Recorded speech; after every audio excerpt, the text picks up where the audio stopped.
Packer and Durham on a Thursday. Your lucky numbers are 557 today. 844-SAY-ACC ends the number, and getting ready to make his 12th appearance. A dozen. Whoa. Leader in the clubhouse. Wait a second. The lucky number is 404 when this guy's on. I understand, but today's lucky numbers are 557. And you said it's 12 appearances. Does he have any idea what that means? He means that the mug should have been delivered about 2 months ago. Jeff Collins, the head coach of the Jackets, is here for appearance number 12.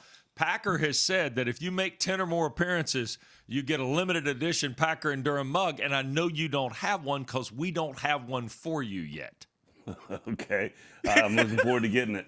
Yeah. It's coming eventually. That's what I've been told. Awesome. So congratulations on 12 appearances. Congratulations on surviving National Signing Day. I mean, how crazy was this? I know the heavy lifting was really done in December, but yet there's still people on the road, all that kind of stuff. How crazy is life right now?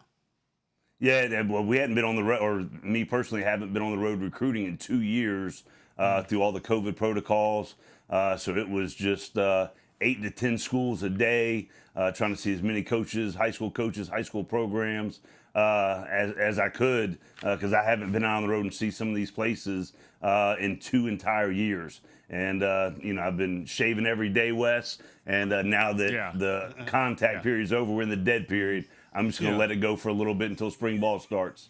All right. I wanted to jump to that because Monday night during the schedule release show, we released on ACC Network the 14 spring games that are going to be shown on this network from starting with yours in mid-March. Yep. And I quickly started thinking, well, wait a second. Collins isn't messing around because I know kind of how spring break falls at the Institute. So you're actually going to get this wrapped up before spring break. Take me through kind of, because early spring ball is something that is unique at this level, Jeff. Sure. Yeah, in the last couple of years, we've gone late with our spring ball. The first year was a huge development phase.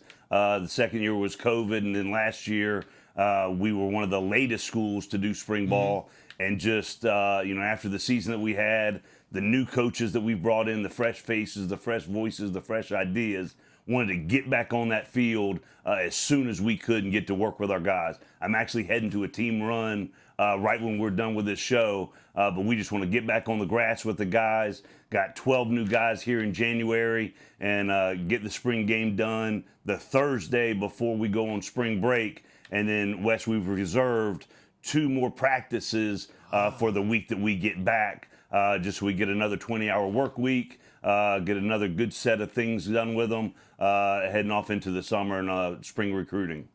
As far as the class of 22, the combination of high school players and transfers, what can you tell us about them? Just give us a little preview. Yeah, from a high school standpoint, we had a small senior class, so signed a relatively small group of high school guys, but it's, according to our guru, Mike Flynn, it's on the aggregate, it's probably the second highest rated recruiting class in Georgia Tech history, and just excited about the guys that we get to work with.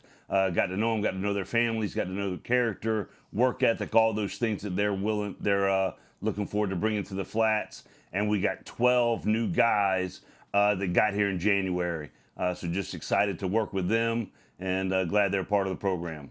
All right, you made obviously some coaching moves. Chip Long comes in as the offensive coordinator. Chris Winkie, who I know you and both Brent Key have a bit of a history with, has come in to coach quarterbacks. Take us through what you like about Chip Long, and also the addition of Winkie, because I think a lot of people are pretty excited because of the levels of coaching he's done in the last decade alone, Jeff. Yeah, absolutely. And first of all, before I say anything, just the amount of respect I have for the coaches that have been involved in the program at Temple and here, and they mean a lot to me personally. But just getting Chip Long in here, who as we've done all of our research and investigated and looked at all the tape and all the metrics over the last 5 years, Chip Long's one of the top play callers in all of college football, and he's come in and just an energy, a vision, schematics that match up to what we have personnel-wise, and just really excited about the addition of him. And then the next layer was having the ability to bring in Chris Winkie, for the development of our quarterbacks. Jeff Sims has played in a ton of games for us as a young quarterback, and we just wanted to bring somebody in that takes his development to an entirely new level because he's so talented. And the rest of that quarterback room, excited for Chris to work with him, Heisman Trophy winner, ACC Player of the Year, national champion, and him to be able to instill all the lessons that he's learned and his expertise at that position is really exciting to this program and to our quarterback room as well. If any of his quarterbacks learn to play fake like Chris Winkie-Packer, I'm telling you, too, greatest play fake of all I time. will go to my grave because I was sitting in the end zone at the Dope for a Clemson-Florida State game 100 years ago, and Bobby Bowden was beating his son 54-7 or whatever it was. And Florida State had the ball at their 1 foot line, and I was in the end zone, Coach. And you can ask Winky about this. He does a play fake in which, I swear to God, he was looking right in my eyes. He had the ball. His back's towards 110 yards this way. He's got the ball right here at his gut. And Clemson has no idea where the ball is. And he turns around and throws it about 65 yards a dime for a touchdown. And I sat there and I said, man, that's got to be the greatest play fake. I mean, there was nobody in the building that had an idea where the ball was except for Winky and the wide receiver. So there you go, Jeff. If we can get that play fake going, you'll be rolling, won't you? Yeah, I'm going to go relive that memory with him when I get out of here. You tell him to this day, it's still the best play fake I've ever seen. And old Papa Bowden beat his son, and I remember at the game ended, and both of them were ranked in the top 10. It was like a big deal, all the hype and all that stuff. And I remember Bobby looked at Tommy and said, son, you better go get better players. Story.